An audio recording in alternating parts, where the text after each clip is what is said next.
Bonjour tout le monde. Aujourd'hui, nous avons une conférence sur le dépistage par Dr. Galit Sakajou. Elle a reçu un baccalauréat en médecine de NYU où elle a également complété sa résidence en médecine interne.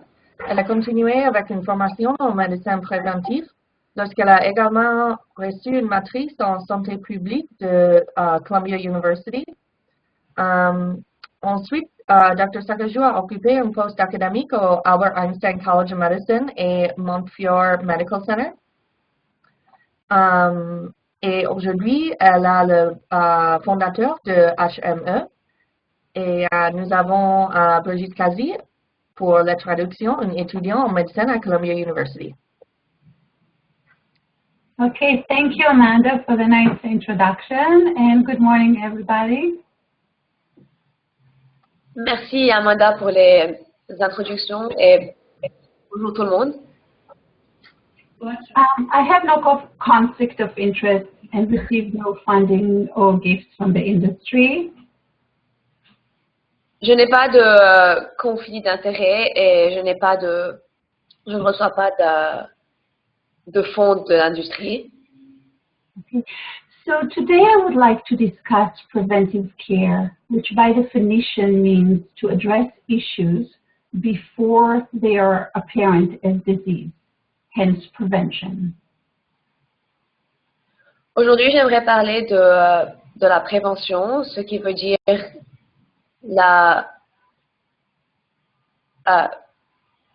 aider avant que les symptômes apparaissent. Yeah. Preventive care is to engage in a healthy lifestyle, good food, physical activity, avoiding toxins such as cigarette smoking. La prévention, c'est pouvoir avoir un mode de vie qui donne une bonne santé, manger de la nourriture qui est bien, faire de l'exercice. But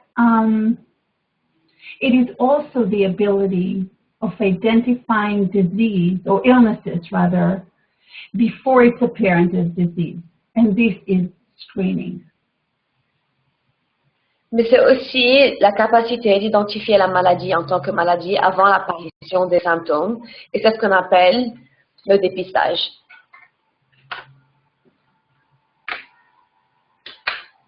Okay. Oh, sorry. Whoops. I apologize. I was pressing on the wrong one. Sorry. All right.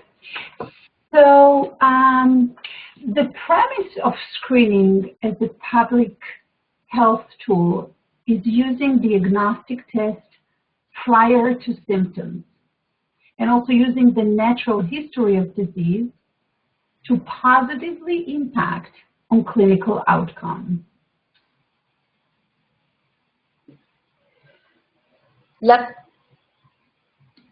L'utilisation du dépistage en tant qu'outil de santé publique est pour connaître l'histoire naturelle de la maladie et c'est les tests pour connaître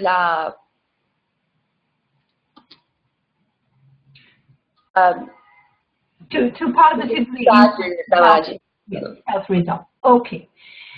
This diagram is adapted from SACET, which is the clinical epidemiology textbook. Ce diagramme vient de l'épidémiologie SACET, qui est le livre d'épidémiologie. And what you can see is, let's see. I apologize, hold on. Okay, voila.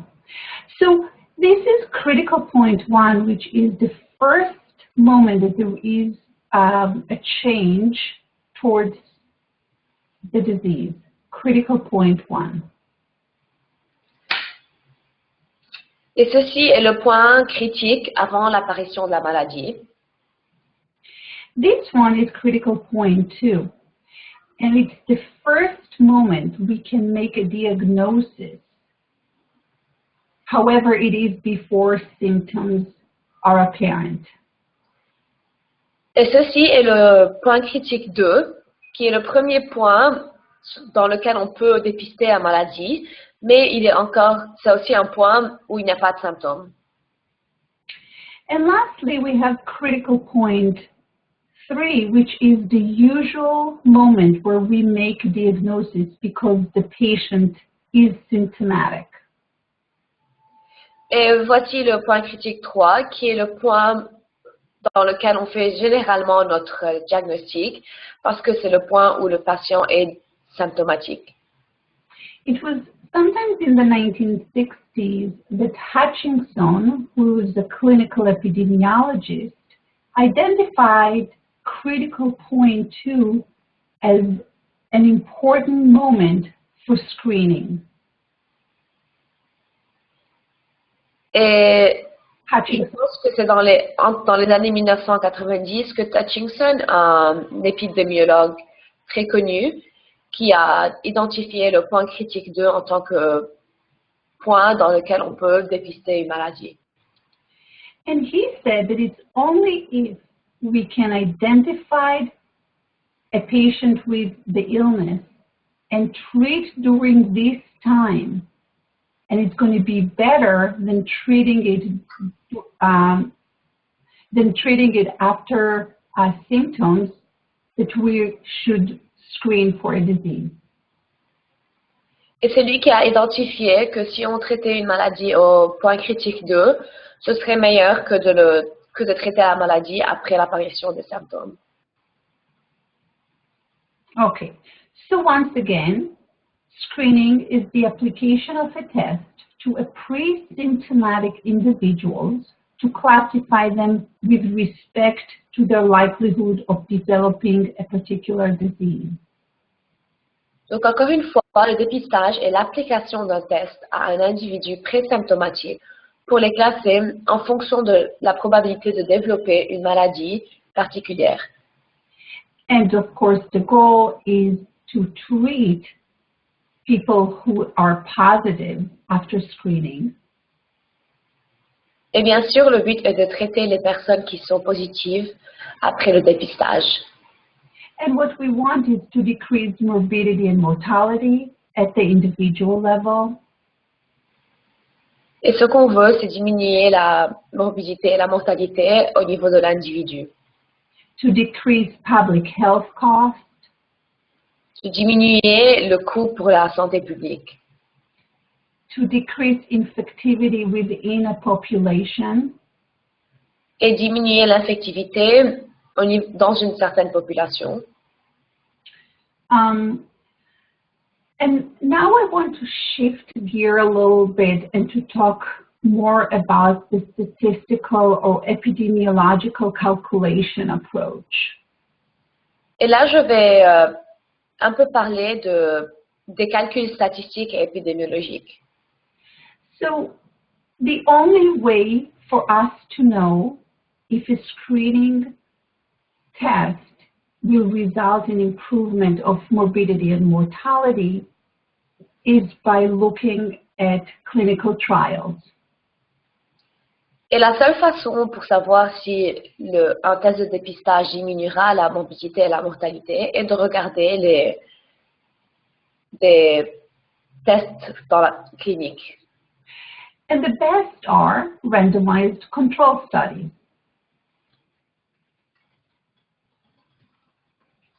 Et les meilleurs de ceci sont les essais de contrôle randomisés. Oui. However, the results of most clinical trials are presented as relative risk reduction. Cependant, les résultats de la plupart des essais sont présentés en tant que réduction absolue du risque. Non, pardon, relation relative du risque. Yeah, but relative risk reduction ignore the event rate or the prevalence of a clinical manifestation.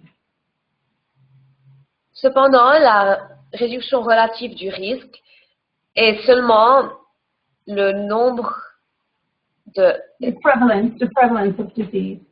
étant la prévalence de la maladie.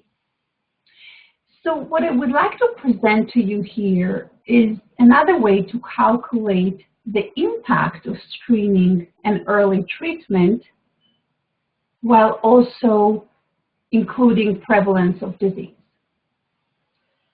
Mais ce que je vais vous montrer ici, c'est comment calculer la prévalence de la maladie, mais aussi le dépistage. Mm-hmm. And this is the number needed to screen, which is the number of people that needs to be screened for a given duration to prevent one death or one adverse event.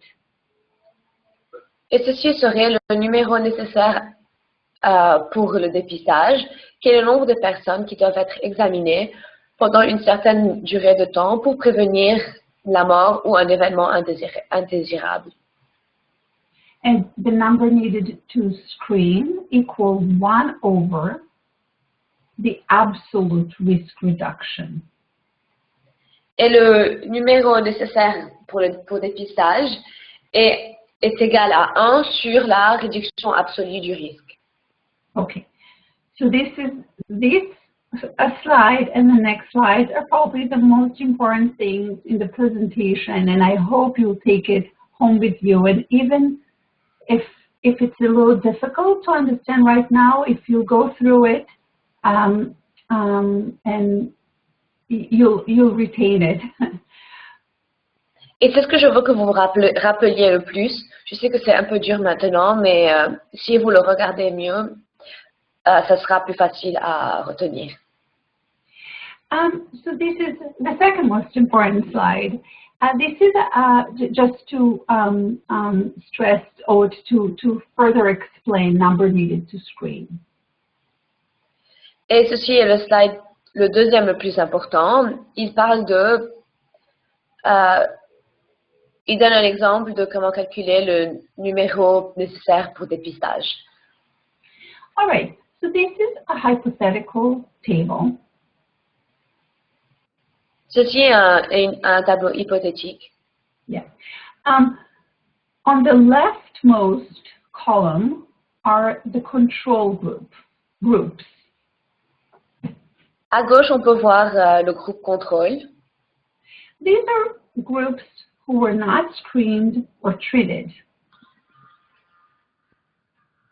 Et ceux qui sont ni dépistés ni traités. We see that there are 3 different diseases here. On voit qu'il y a 3 différentes maladies. Among the first disease, the group that was not screened, there were 5 deaths. The second group, there were 5% deaths. Second group, there was 0.5%, and the last group, there was 0.05%. Dans le premier groupe, on peut voir qu'il y avait 5% de mortalité dans le groupe qui n'a ni été dépisté. Dans le deuxième groupe, il y a 0.5%. Et dans le dernier groupe, il y a 0.05% de morts. The next column describes the 3 groups, the 3 different diseases of people who were screened and treated. La deuxième colonne montre les personnes qui ont été dépistées et traitées. What we see here, that for the first disease or the first group, there was 4% death if we screened. Second group, there was 0.4% death, and the third group, there was 0.04% death. Dans le premier groupe, il y avait 4% de morts. Dans le deuxième groupe, il y avait 0.4%. Et dans le dernier groupe, il y avait 0.04% de morts. And now we get to the risk reduction. As I mentioned to you, most studies will report relative risk reduction. Et là, on arrive à la réduction du risque. Comme je l'ai dit, la plupart des études vont reporter la réduction de risque relative. Okay, so what we see is the first group where there were 5% death in control and 4% death in screened and treated, there was relative risk reduction of 20%. Et ce qu'on voit, c'est que dans le premier groupe, où il y avait 5% de morts dans les non dépistés et 4% de morts dans les dépistés, la réduction relative du risque est de 20%. However, if you look at the third group of 0.05% death versus the 0.04% death of the screened and treated, we also have a 20% relative risk reduction. Mais aussi, si on regarde au dernier groupe, qui avait 0.05 de morts dans les non dépistés et 0.04 de morts dans les dépistés, il y a aussi une réduction relative du risque de 20%.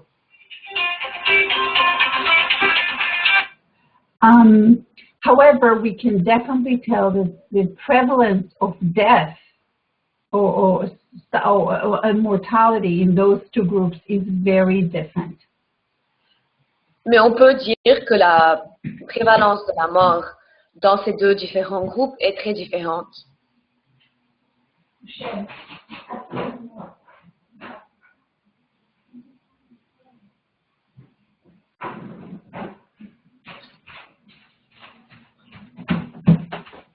I apologize.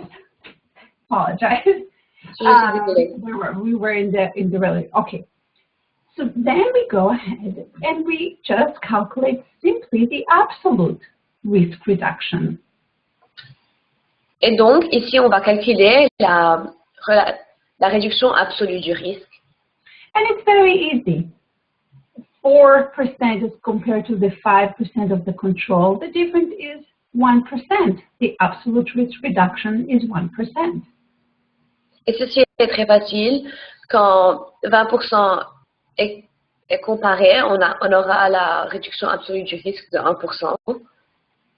And comparing the second is 0.1%, and the third is 0.01% absolute risk reduction. Et le deuxième groupe est de 0.1% et le dernier groupe de 0.01% de réduction absolue du risque. And then we use the simple formula that I showed you before, and I'm going to go there, which is 1 over the absolute risk reduction. And we see that the number needed to screen are very different to the three groups. 100 people needed to be screened and treated to prevent 1 death. 1,000 people needed to be screened to prevent in the second group, and 10,000 people need to be screened to prevent 1 death at the third group. Et donc, puis on va calculer le numéro nécessaire pour le dépistage afin de prévenir une seule mort. Et on voit que le numéro est très différent entre différents groupes. Pour le premier groupe, on a besoin de dépister 100 personnes afin de prévenir une mort. Le deuxième groupe, on doit dépister 1000 personnes. Et pour le dernier groupe, il faut dépister 10 000 personnes afin de prévenir une seule mort. So just once again, as I mentioned, most studies will provide you the relative risk reduction, but I urge you to use this simple tool when you read the literature. And I'm going. Et comme je l'avais dit, la réduction relative du risque, c'est ce qui sera dans la plupart des études, mais je vous encourage à aussi regarder la réduction absolue du risque. Yeah, and I'll get back to this topic later on. Et je reviendrai à ce sujet plus tard. So moving ahead into how we decide what diseases and who should we screen. Et comment est-ce qu'on décide quelle maladie et quelle personne nous devrions dépister? The data and recommendation about screening is extensive, and I would urge every one of you guys to choose 1 or 2 sources to go to.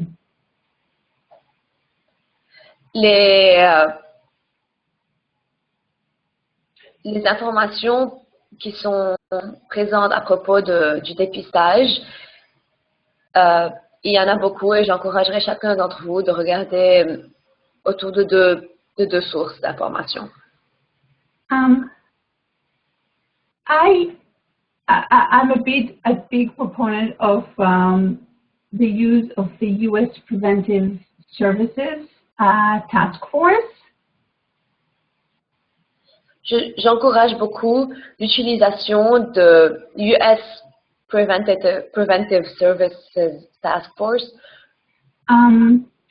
However, thinking about you, I looked around and the Canadian Preventative Task Force is also a very similar entity, and they also have their recommendations written in French. Cependant, en pensant à vous, j'ai aussi cherché et les Canadian Preventive Task Force sera aussi bien pour vous et ils ont leurs recommandations écrites en français. So either one of these entities are independent from the industry, from the pharmaceutical industry, and have members that are using the highest standard of peer-reviewed methodology. Et chacune de ces entités n'ont rien à faire avec l'industrie pharmacologique et utilisent des centaines d'articles qui sont peer-reviewed. Mm-hmm. And once they arrive at a recommendation, they publish it on their website and some journals. Et lorsqu'ils arrivent à une recommandation, ils la publient sur leur site et dans des journaux. However, none of the recommendations are static. Rather, they use new studies and innovation to constantly come up with revisions. Et aucune de leurs recommandations n'est statique. Ils utilisent tout le temps de nouvelles études afin de voir d'avoir une nouvelle vision. Yeah. And it's really beautiful because they provide us with all the steps of how they arrived with their conclusions. Et c'est très beau parce qu'ils nous montrent chaque étape de comment ils sont arrivés à leur conclusion. So it makes it possible for us to evaluate the meaningfulness of the recommendations and how to apply them to our patients and our community. Et ce qui donne un peu plus de sens sur ce que nous on veut appliquer ceci à nos communautés et nos patients. But in addition, there is a useful tool for laypersons, for patients, to learn about screening and preventive approach that are applicable for them. Et aussi, il y a aussi des pages pour les patients pour voir quels tests de dépistage sont applicables à eux. And here it is, a person can just complete few demographic information, age, sex, pregnancy status. Le voici, une personne remplit leur information démographique, donc leur âge, leur sexe et s'ils sont enceintes. And then they receive a whole list of recommendations. So it's a very nice patient education tool. Et puis ils auront une liste complète de tests de dépistage et donc c'est un très bien outil pour l'éducation des patients. And there is something similar in French on the Canadian side. Et il y a quelque chose de similaire en français sur le site canadien. All right, moving along, I wanted to provide at least one example of screening recommendation. Et donc pour continuer, je voulais donner un seul exemple de dépistage. So I chose to look at abnormal blood glucose and type 2 diabetes screening. Donc j'ai voulu regarder le dépistage du glucose sanguin anormal et du diabète de type 2. And the reason is that cardiovascular disease is the leading cause of death. Et ceci parce que les maladies cardiovasculaires sont les principales causes de décès. In Haiti, for example, the annual mortality rate due to cardiovascular disease is 197 per 100,000 people.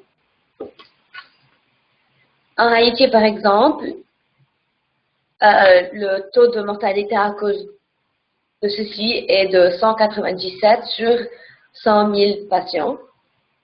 And in the United States, it's 183 deaths per 100,000 population.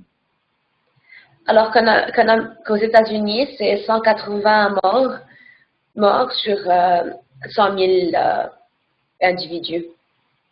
And as you know, about many of 1/4 of all cardiovascular disease cases are considered preventable. Et comme vous le saviez, environ un quart des cas de maladies cardiovasculaires sont considérés évitables. And one of the cardiovascular disease risk factor is diabetes, which starts with abnormal glucose metabolism.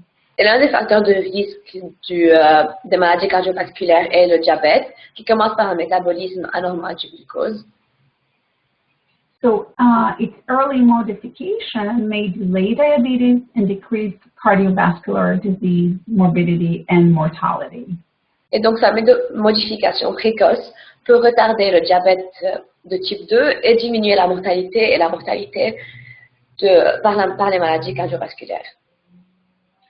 So just looking at what are the primary endpoint of screening. Et donc, juste pour regarder c'est quoi les points finaux du dépistage. We would like to lower the cardiovascular disease risk factor by decreasing or slowing down the development of diabetes. On voudrait diminuer les facteurs de risque cardiovasculaire en détectant les anomalies métaboliques du glucose et en ralentissant le développement du diabète. But ultimately, we would like to impact morbidity and mortality. Et en général, nous voudrions impacter la morbidité des maladies cardiovasculaires et la mortalité. So, who were supposed to screen? As per the U.S. Task Force, all. Go ahead. Sorry. Alors, c'est qui les personnes qu'on voudrait dépister d'après la US Task Force? Adults age 40 to 70 in primary care settings who do not have symptoms of diabetes and are overweight or obese. Et ceux-ci sont les adultes âgés de 40 à 70 ans qui sont dans les soins primaires et qui n'ont pas de symptômes de diabète et qui sont en surpoids ou qui sont obèses. However, as clinicians, we need to keep in mind that if people have other risk factors, we may want to decide to screen them earlier. Mais si quelqu'un a d'autres facteurs de risque, peut-être qu'on devrait les dépister plus tôt. So people, even if they're not at the age and even if they're not overweight or obese. Même s'ils ne sont pas d'âge ou même s'ils ne sont pas obèses. So people with family history of diabetes, with a history of gestational diabetes. Comme par exemple les personnes avec une histoire familiale de diabète ou une histoire de diabète pendant la gestation. Yeah. All may be at a higher risk, increased risk for diabetes at a younger age. So we'll screen them earlier. Et ceux-ci seront plus au risque de diabète à un âge plus jeune et donc on les dépistera plus tôt. All right, so what are the screening tests? There are 3 screening tests, all have the same ability to identify abnormal glucose or diabetes. Et quels sont les tests de dépistage? Il y en a 3 qui ont la même capacité de dépister le diabète. Hemoglobin A1C, fasting plasma glucose, or oral glucose tolerance test. L'hémoglobine A1C, le niveau de glucose au plasma en jeune et les résultats du test de tolérance orale à la glucose. Here in the United States, most places we use hemoglobin A1C because the patient does not have to be fasting. Ici, plus généralement, on utilise l'hémoglobine A1C parce que le patient ne doit pas être en jeûne. However, I know that it is more expensive, and I know that it may not be available for all of you, or definitely in certain places in Haiti. So fasting plasma glucose by finger stick is as sensitive as long as the patient is fasting. Mais il est plus cher, donc je ne pense pas qu'il soit possible à tout le monde de l'utiliser. Et je sais que dans quelques endroits à Haïti, il n'est pas utilisé. Okay. Now, just a point. Some of you may have listened to my presentation on screening, where I concentrate on screening tests. Quelques-uns d'entre vous ont peut-être entendu ma lecture à propos du dépistage, sur laquelle je me concentre sur le dépistage. I will not address it today. Ce n'est pas ça dont je vais parler aujourd'hui. So if you haven't had a chance to take it, it's going to come in a few months. And if you have, then you can relate to the previous lecture. Et donc, si vous ne l'avez pas entendu, vous pouvez la entendre dans quelques mois. Mais si oui, alors vous pouvez le mettre en contexte. All right. So once we screened our patient and found that they have abnormal glucose metabolism or abnormal glucose metabolism, what type of intervention should we introduce? Si on a dépisté nos patients et on sait qu'ils ont un taux anormal de glucose, quelle intervention peut-on utiliser? So again, based on the U.S. Task Force, behavioral interventions that combine counseling on a healthful diet and physical activity and are intensive with multiple contacts over extended periods are the recommended intervention. Donc là, d'après la US Task Force, les interventions comportementales qui combinent les conseils sur une alimentation saine, activité physique et multiples contacts avec une intervention pharmacologique. From pharmacological interventions, again, I'm talking about people with abnormal glucose metabolism, not those with full-fledged diabetes. Et donc, je parle des personnes qui ont un taux anormal de glucose et donc pas les personnes qui ont le diabète. These are not as good as the benefits of behavioral interventions. Les interventions pharmacologiques ne sont pas aussi bien que les interventions comportementales. Okay. And then we also want to ask ourselves, what if a patient came back with normal glucose metabolism? How often, when should I screen them again? Et que fait-on si les patients reviennent avec un taux normal de glucose? Quand est-ce que je devrais leur faire un nouveau test de dépistage? As it's stated here, the cohort and modeling studies suggested rescreening every 3 years may be a reasonable approach for adults with normal blood glucose levels after the first screening. Et les études de cohorte et de modélisation suggèrent que le retraitement tous les 3 ans serait raisonnable pour ces adultes. And these are just two examples of two of the papers that were used to come up with this conclusion. I will not going to go into those studies for time's sake, but you're welcome to go and check it out.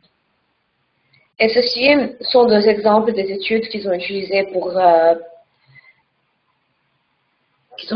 afin de faire cette recommandation. Et je ne vais pas y entrer pour le temps, mais vous pouvez les regarder vous-même. Again, this is a little bit complicated module, but this you'll find on the U.S. Task Force website. Et ceci est un modèle un peu compliqué, mais il est inclus dans le site de US Task Force. And it is not really complicated. What they show us here is all the process that they went through to provide us with the recommendations, in this case, around glucose metabolism screening. Ce n'est pas vraiment compliqué, c'est juste qu'ils nous montrent le processus qu'ils ont utilisé afin de montrer cette recommandation. And each step is defined by one key question. Et chacune des étapes est définie par une question clé. So the overarching question regarding screening and effect on cardiovascular morbidity and mortality. Et donc la question principale à propos du dépistage et le risque de morbidité et mortalité cardiovasculaire. Is there direct evidence that screening for type 2 diabetes and abnormal glucose metabolism, impaired fasting again, is there a direct evidence that screening for type 2 diabetes and impaired glucose tolerance in asymptomatic adults will improve health outcomes? This is the big question, right? Est-ce qu'il y a une évidence directe pour le dépistage de taux anormal de glucose et de diabète de personnes asymptomatiques qui causera de meilleurs niveaux de santé? So this was key question 1. Et ceci était la question clé 1. Key question 2. La question clé 2. So after what are the harms of screening adults for type 2 diabetes and glucose metabolism? So what are the harms of screening for type 2 diabetes and glucose tolerance or impaired glucose tolerance? La question clé 2 était quels sont les points négatifs de dépister ces personnes-ci? So each of those questions from 1 to all the way to 7, the team at the U.S. Task Force looking for clinical trials to address those questions.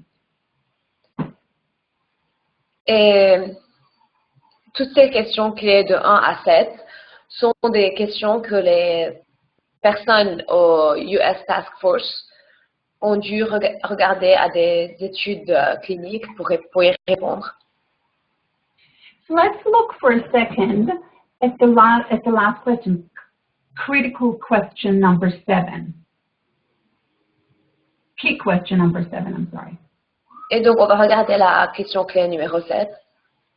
Do interventions for impaired fasting glucose delay or prevent progression to type 2 diabetes? Est-ce que les interventions pour une diminution de la glycémie à jeûne retardent ou empêchent la progression vers le diabète de type 2?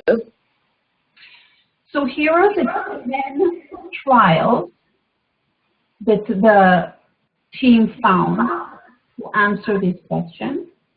Et voici les 10 études que le groupe a trouvées afin de répondre à cette question. And what they found is relative risk reduction of 0.53. Et ce qu'ils ont trouvé est une réduction relative du risque de 0,53. So just as I told you earlier today, most studies give us relative risk reduction. Et comme je vous l'ai dit plus tôt, la plupart de ces études nous donnent une réduction relative du risque. But I also said that we would like to know the absolute risk reduction and number needed to screen. Mais j'ai aussi dit qu'il nous faut le risque, la réduction absolue du risque et le nombre nécessaire pour le dépistage. So I just went into the results of those studies and calculated myself the absolute risk reduction, and it came to be 0.044. Et donc, je suis allée dans ces études et j'ai calculé moi-même la réduction absolue du risque et elle a été 0,044. And it's actually pretty easy. These were this was the control group, and this was the screened group. So. Et ceci était plus facile, était plus facile parce qu'il y avait le premier groupe est un groupe contrôle et le deuxième groupe est un groupe à risque. So I'm not sure if you can see the small number, but it was 713 events out of 22,713 number of people. Et donc, je ne sais pas si vous pouvez voir les nombres, mais c'est 713 sur 2713. So this is calculating the risk among the control. Et ceci est le risque dans les contrôles. There were 602 events out of 2757 in the screened and treated group. Et puis, il y avait 602 éléments de 2757 groupes dans le groupe de dépistage. And so it's just one minus the other, and I got the number. Et donc, c'est un moins l'autre, et c'est comme ça que j'ai eu le numéro. And then calculated the number needed to screen is 1 over. Et puis, j'ai calculé le nombre nécessaire de dépister, qui est 1 sur la réduction absolue du risque. And voila, we have to screen and treat 22.7, let's say 23 patients, or people rather, in order to prevent one person from progressing to type 2 diabetes. Et voilà, il faut traiter 22,7 ou 23 personnes afin de prévenir une seule personne de développer le type de diabète 2.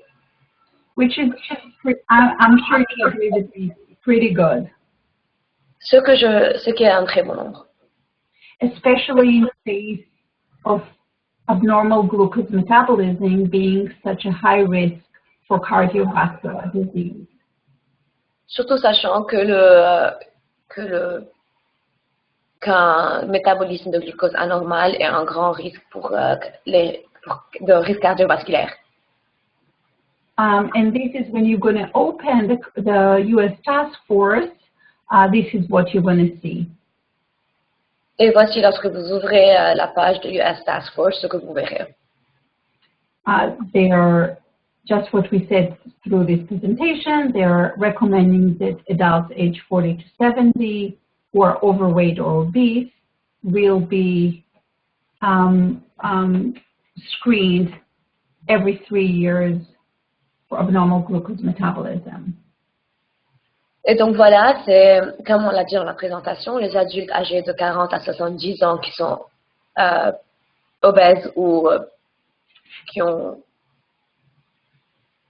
sont en surpoids devraient être dépistés chaque 3 ans. And that's it. This is just a little a joke. The guy comes and asks for an ounce of prevention, so from his pharmacist. Et voici une petite blague, la personne est en train de demander la pharmacie pour avoir un kilo de prévention. Okay, so that's it. If I know that Brigitte needs to leave very shortly, but if there is a question or two, if you want to send me questions via email, it's okay too. Et voici la lecture. Je sais que Brigitte doit quitter dans pas longtemps, mais si vous avez des questions, donnez-les-moi, envoyez-les-moi par email.